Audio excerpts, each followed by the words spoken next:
Hi, my name is George Stagnino. I'm the editor of the Peter Dack Portfolio.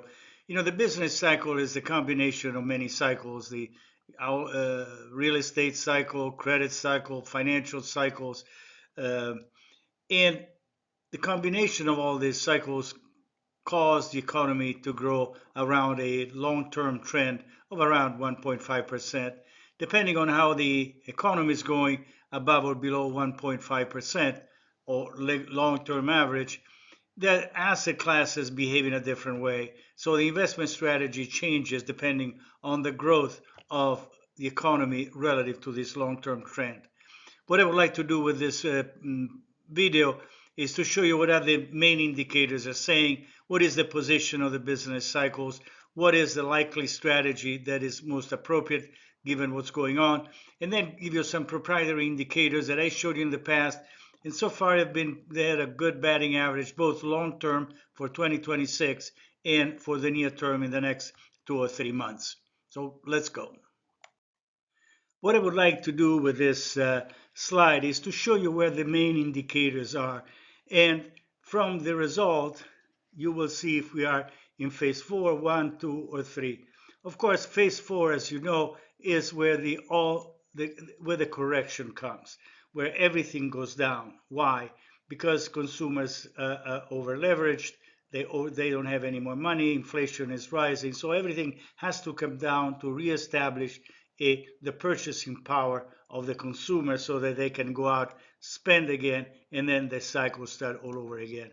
So let's see where all the other indicators are.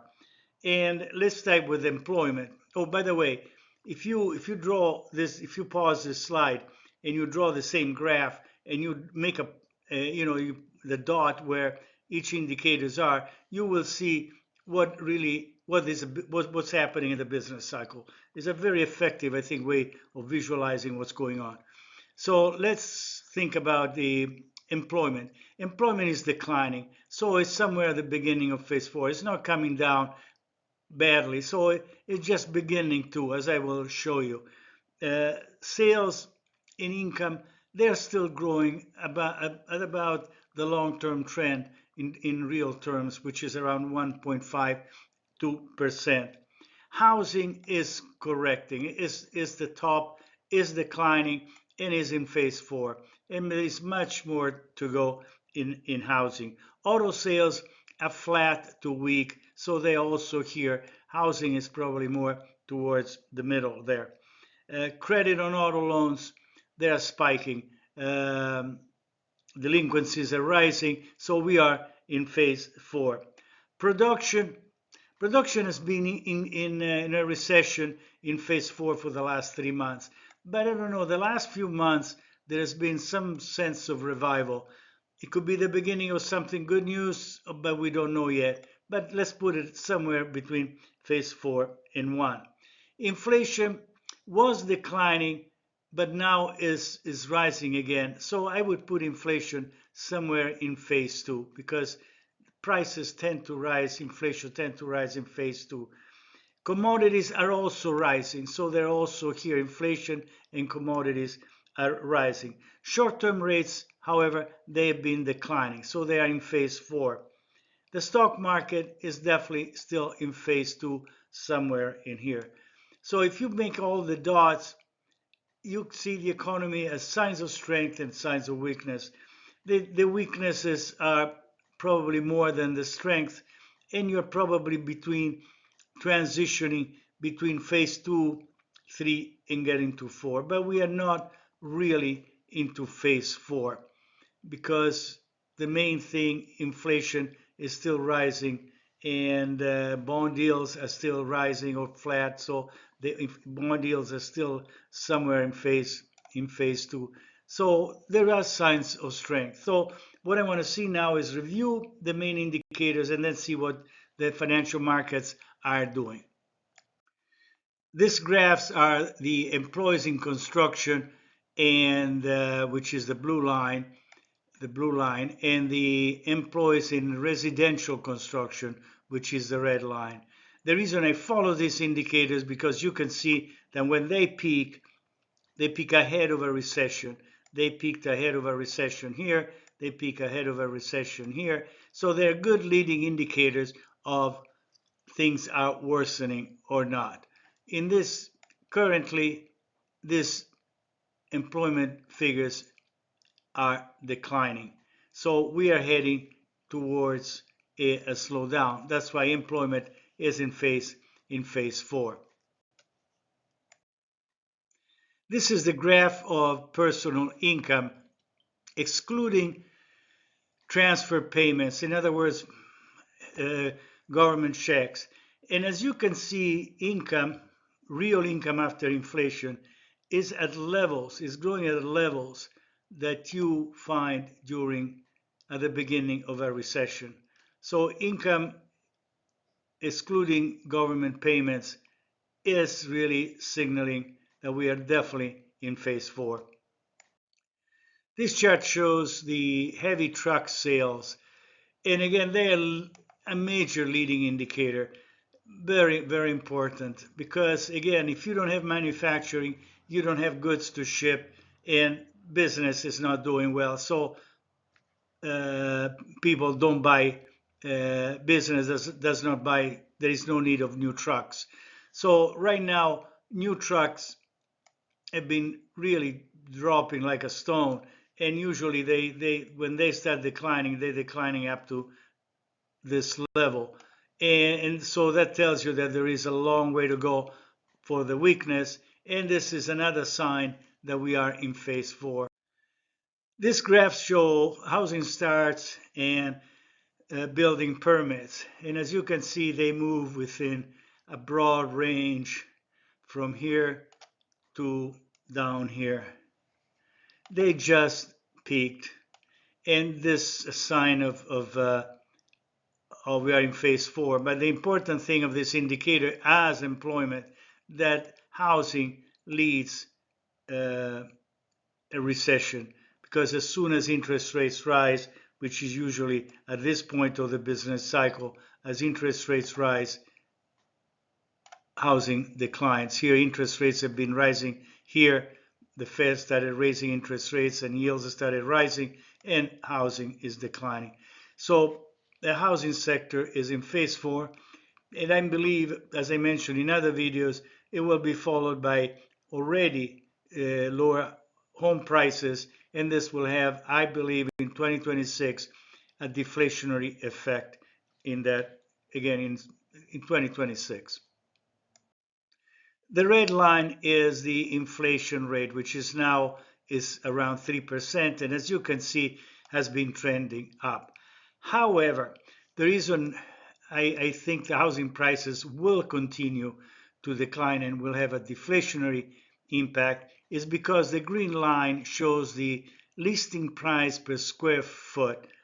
And as you can see, the decline is now they are declining as the year-over-year change is negative. Why is that important? Because this green line leads home prices, as I showed in other videos.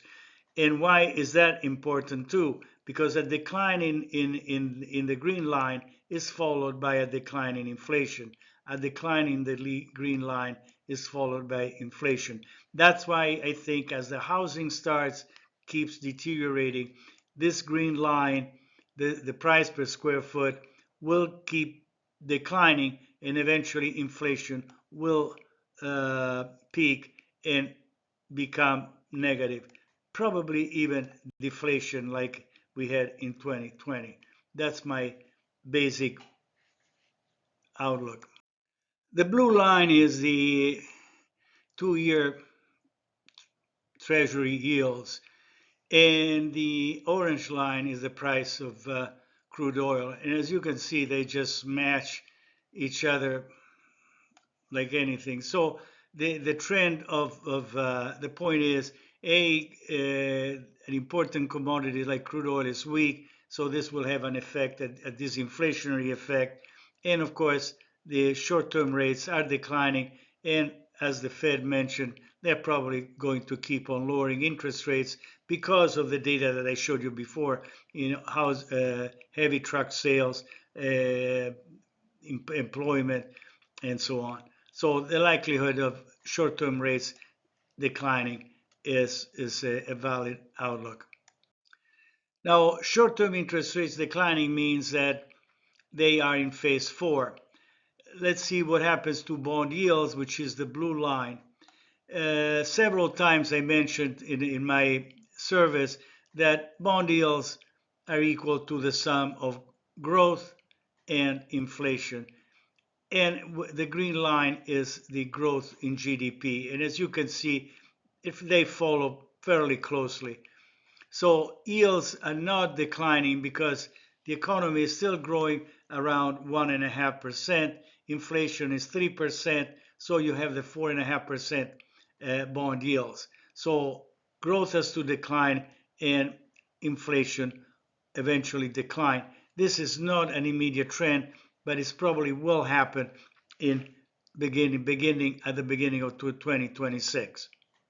But again, what I'm saying is they are slowing. The economy is slowing down, which is in phase 3, but yields are still, let's say, still in phase 3. They are not in phase 4 when they actually decline. So how are the markets reacting to all this, and what is the outlook for 2026 and in the near term? This series of graphs are derived from our proprietary business cycle indicators. And as you can see, they have a pretty decent batting average that when they are in this area, in this area, in this area, they are associated with a stock market, the S&P 500, which is this curve, they're associated with rising stock prices. However, when this curve is negative, in this below this line here, the market is not doing very much. Is not doing very much here. Is not doing very much here, and has not been done much during this period beginning here. However, now has turned positive. This is the good news. So over the main momentum of the market is up. For how long? Well, these curves have a very interesting feature, which are very cyclical. Meaning, and I showed this in previous video, the distance between peaks is around 3 months, 3.5 years on average. Okay, so let's say between 3 and 4 years. So if this peak happened now in 2024, the next peak of this curve should happen towards the end of 2026. So let's say, to be safe, the middle of 2026. So the point is the momentum is so strong that the market is probably going to be on a bull market, will continue until at least until the second quarter of 2026. That will be maybe after some correction, but then we'll keep up going up until probably 26, 27. Now, what is the near term, so the next 2 or 3 months? And let me get a little more granular. This is a chart I show on every issue on the first page, and it shows the relationship between stock market and interest rates. This axis is not time. The time is not the issue. Really the importance of the graph is the relationship between short-term rates and stock prices. And what this is saying is that the market right now is going up because interest rates have been declining. So a bottom in the market always takes place between a peak in interest rates and a bottom in interest rates. And this is what has happened. So we are in this phase where interest rates are still declining, and that's why the market is going up according to historical relationship. When we have to start worrying about a major bear market? When short-term rates start rising, this is when we have to worry, because from the rise in interest rates, it takes maybe a year or so, but the stock market peaks. Anyway, right now, this relationship says interest rates, the short-term rates, are a positive trend for the market, which confirms what I showed you in previous in the previous graphs, which are, by the way, computed from internal market data. So what's going to happen in the next few months? Well, this is a proprietary indicator that is computed from the advanced declines of the S&P 500. And as you can see, no indicators is perfect. I realize that. But if you follow this indicator, you would have avoided here, for instance, a big drawdown, and here also another drawdown. And it keeps you more often than not on the right trend of the market. So based on the breadth of the market, on a number of advancing and declining stocks, what this indicator is, the market has strong momentum and is likely to continue to rise from these levels based on the advance and decline data. Let's see another indicator now. So I use the same model for the NASDAQ advances and declines. And as you can see, it's still negative. It didn't give a buy signal. What does it mean? It means that the investors are moving more towards the broad S&P 500 stocks than the NASDAQ kind of stocks. In fact, I have two sets of indicators for the S&P 500 based advance and declines, new highs, new lows, volume of stocks advancing and declines, new highs only. And all these indicators are basically positive for the S&P 500. Interesting enough, they're not positive for the NASDAQ. So what this indicator is saying that as of this video, as of today, really the S&P 500 have more momentum than the NASDAQ stocks. Okay, I started this video by saying that there are several cycles, and I showed what the main indicators were going on the chart, on the graph of the business cycle. And what we have seen that really the economy is not really strong. If anything, there are a lot of indicators slowing down. Despite all this, the indicators that I showed about the market show that the market is likely to be strong for a while, especially in the near term, as long as the advanced decline model keeps on going up and the volume of rising stocks and declining stocks from the S&P 500 are going up. However, as I said, the NASDAQ is underperforming, is not really as attractive as the stocks of the S&P 500. So what is the best investment strategy to follow right now? Well, as long as the models are showing that the economy has strong momentum over the long term, the business cycle indicators, as long as the momentum of based on the advanced declining say that the market is likely to rise, obviously one should increase investments and be positioned in the equity market. When the indicators of advanced decline and based also on the volume start giving a sell signal, this is when our subscribers are informed that it's time to raise more cash. Again, I hope you enjoyed this video. Thank you very much. And again, you will find all my work on www.patreon.com/Peter Dag. Again, thank you, and I hope to see you really, really soon. So long.